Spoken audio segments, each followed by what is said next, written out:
Good Monday, everyone. I'm Cyrus Webb, and welcome to Conversation Daily News. Glad you all could be with us. Well, it's a brand new day. It's a brand new week, which means it's a brand new opportunity for you to do something amazing, and it all begins today. Of course, you have your news headlines coming up on this Monday, with a message from my book, Words I Choose to Live By, and in today's Entertainment Spotlight, you'll be part of my conversation with Kato Kaelin, discussing the success of his podcast, 1 Degree of Scandalous, and so much more.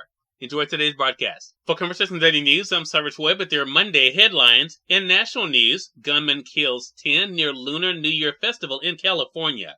A gunman killed 10 people at a ballroom dance studio amid Lunar New Year celebrations and then probably tried but failed to target a second dance hall, authorities said on Sunday. An hours-long manhunt led police to surround and enter a white van. The shooting and manhunt sent a wave of fear through Asian American communities in the Los Angeles area and cast a shadow over Lunar New Year festivities around the country. Other cities sent extra officers to watch over the celebrations. Los Angeles County Sheriff Robert Luna said the shooting at the Star Ballroom Dance Studio in Monterey Park left 5 women and 5 men dead and wounded another 10 people. Then, 20 to 30 minutes later, a man with a gun entered another ballroom. The authorities believe the two events are connected. They offered no details about a positive motive.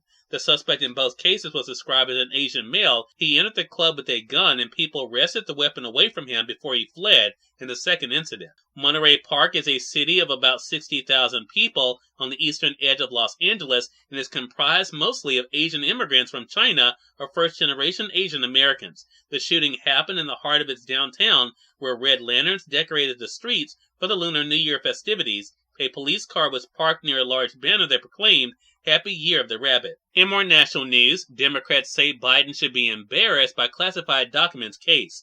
Senior Democrats, dismayed by a steady stream of startling disclosures, expressed criticism Sunday of how President Joe Biden handled classified material after leaving office as vice president and disappointment that the White House has not been more forthcoming with the public. Lawmakers who might have anticipated questions focusing on the debt limit or Ukraine aid when they were booked last week for the Sunday news shows found themselves quizzed about the latest development over the weekend in the document drama that has put Biden's presidency on the defensive.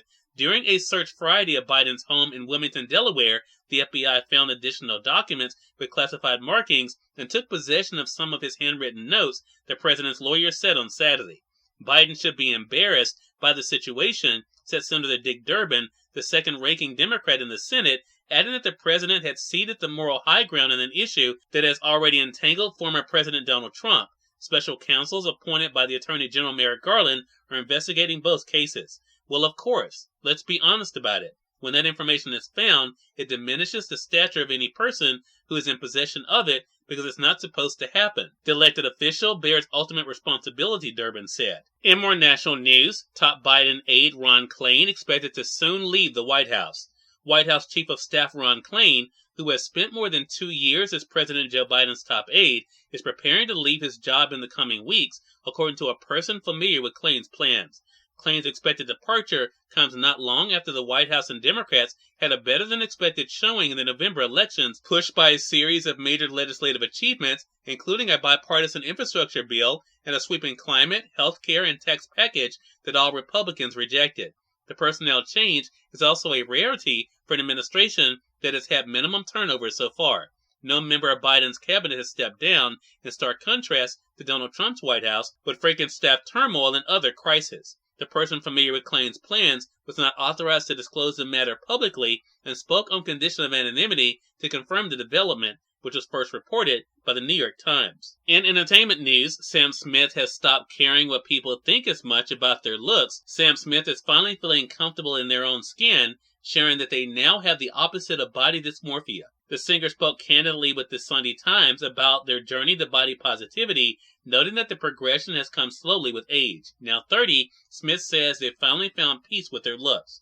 Within my industry, there's definitely that question of, what should a pop star look like? When I was 25, I came off tour exhausted. I looked to role models in the body world. Every time I went to the pool, I felt self-conscious, but I forced myself to take my top off, shared Smith, whose new album Gloria is out later this week. And finally, in more entertainment news, Avatar marks 6 straight weeks at number 1, crosses $2 billion mark. James Cameron's Avatar The Way of Water led ticket sales in movie theaters for the 6th straight weekend, making it the first film to have such a sustained reign atop the box office since 2009's Avatar. That made the top 5 movies over the weekend. Number 1, Avatar: The Way of Water with $20 million. Number 2, Puss in Boots: The Last Wish with $12 million. Number 3, Megan with $10 million. Number 4, Missing with $9 million. And number 5, A Man Called Otto with $9 million. Cyrus Webb, Conversations Daily News. It's on time for a message from my book, Words I Choose to Live By. Enjoy. Good Monday and welcome to Words I Choose to Live By. Your faith can be a beacon that guides you through the storms and protects you through the trials, but first you have to believe. You can't do this alone, so before all else fails, make sure you have your trust in the one that can't. Have an amazing Monday. We are part of my conversation coming up with Kato Kaelin in today's Entertainment Spotlight. Stay with us. You're listening to Conversations Daily News. For Conversations Daily News, I'm Cyrus Webb with the Entertainment Spotlight. Kato Kaelin joined me on Conversations Live, the radio show, to talk about the success of his podcast, 1 Degree of Scandalous, and what it's been like for him to do what he loves. Here's a bit of our conversation. Kato, thank you so much for the time. Really appreciate it. Cyrus, thanks a lot. My God, that intro right now, I feel I'm golden. You made me like the morning, and now I'm ready to conquer the world because of Cyrus Webb. Well, I appreciate that. Kato, I really want to start, if you don't mind, with podcasting, because I think it is such a powerful platform. What has it been like for you to kind of build this world online using podcasting, where you're able to do what you love, but also, as I mentioned, to show people what's possible? Oh, yeah, 100% right on that. I've been approached for years to do a podcast. I said, no, it's not the right vehicle, until I got approached by a gentleman named Tom Zenner. And Tom's background history of being in Boston, Chicago, and then a news anchor in Phoenix, he's worked it, and I said, he's the perfect guy for me to do a podcast with, because I'm pretty crazy. He keeps me under control, and he kind of leads it, and then I can just kind of freeform, and it's going great.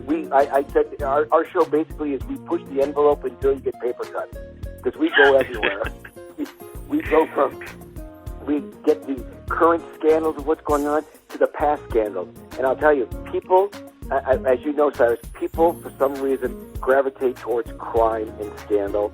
That's why you've got shows like The Forensic File or 48 Hours.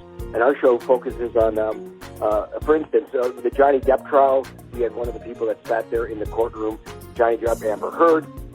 And I said, now Alec Baldwin's coming up with his trial, and I'm associated with the trial. So it's the perfect vehicle for me because I've been there.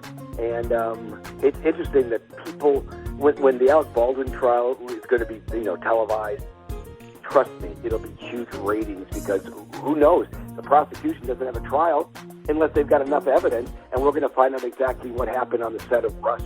And we'll get someone on our podcast from that, somewhere on the crew, an actor that will be on 1 Degree of Scandalous, and people can watch it on YouTube. Cyrus Webb, Conversations Daily News.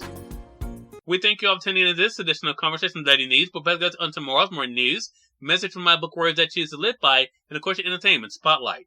Until then, I'm your host, Cyrus Webb, saying as always, enjoy your day, enjoy your life, enjoy your world. Thank you all for choosing Conversations Daily News today. Now let's go make it a great one.